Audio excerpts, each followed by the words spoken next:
Dan Gable, 15-time national championship coach, 1972 Olympic gold, 2-time NCAA champion for Iowa State. What do you think about what Caitlin Clark's been doing and her influence on the state and the country? I mean, we're at one of the biggest events in wrestling, and you're talking basketball? Well, you ought to be talking basketball, because when you set new heights, that's for everybody. It's not just for basketball. It's for wrestling people in the state of Iowa. New heights.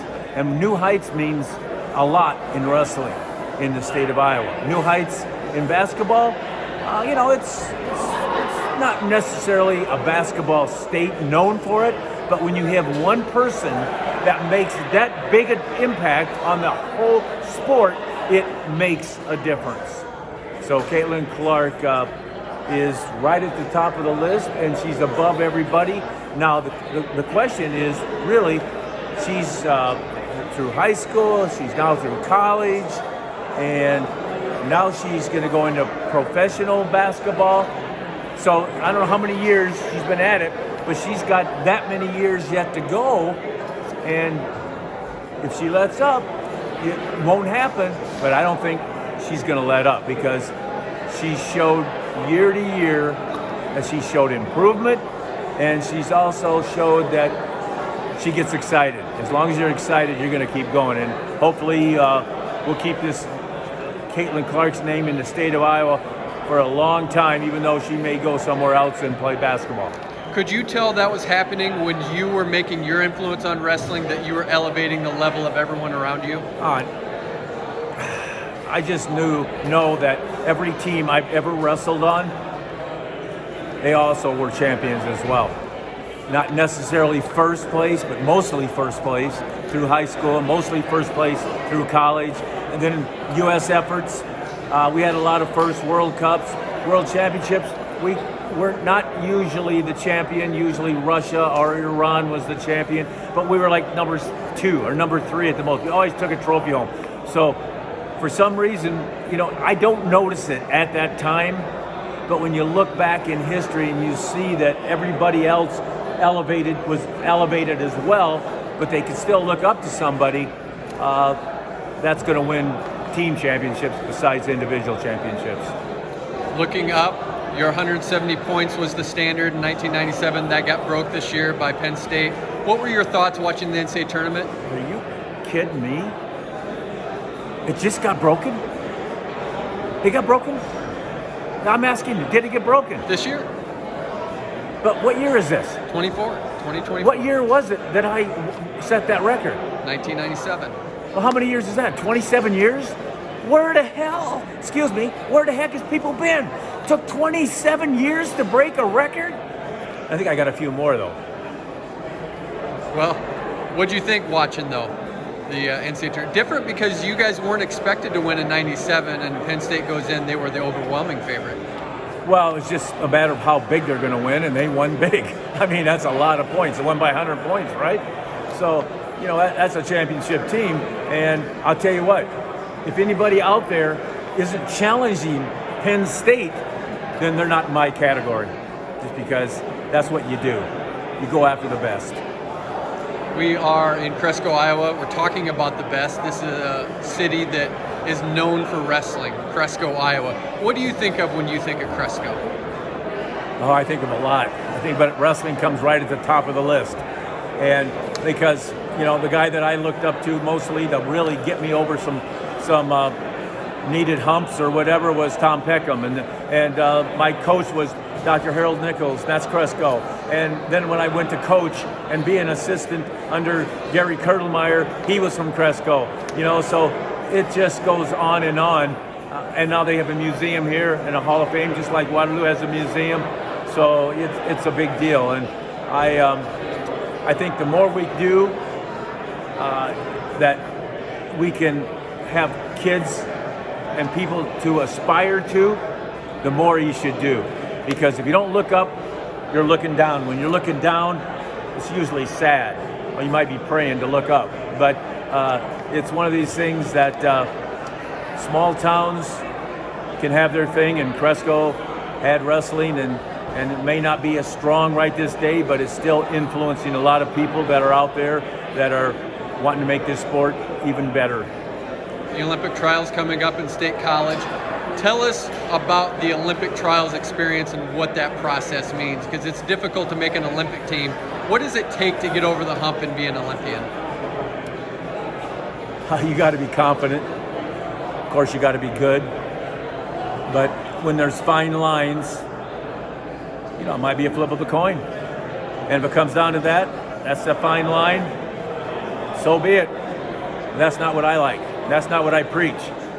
It's like the 100 points that Penn State had over everybody else. It's like 131 points to 1 to make the world and to make the Olympic team and to wrestle at the Olympics. 131 to 1. None at the Olympics, but when you have that type of difference, it's going to happen. And that's what you want. You don't want just to go in there hoping to win. You want to know you're going to win. And that's at the top. Not everybody's going to be able to do that, but everybody should. Do you think everyone that's entered in the Olympic trials truly believes they can win?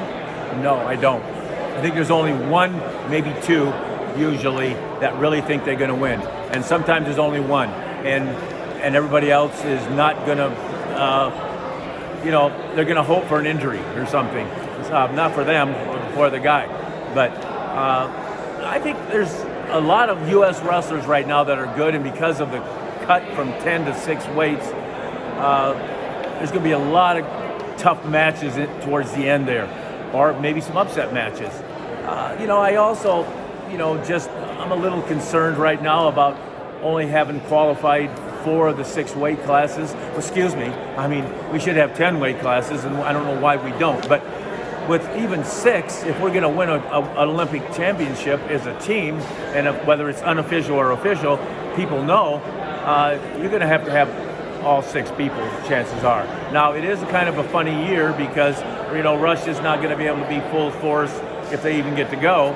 I don't think, they may come as an individual, but I don't think they'll be able to score team points.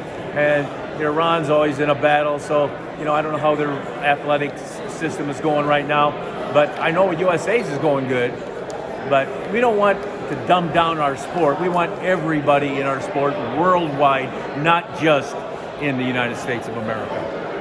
And there are 6 women's weight classes that have qualified, so they... And I think we got, I don't know how many Greco. I think 3.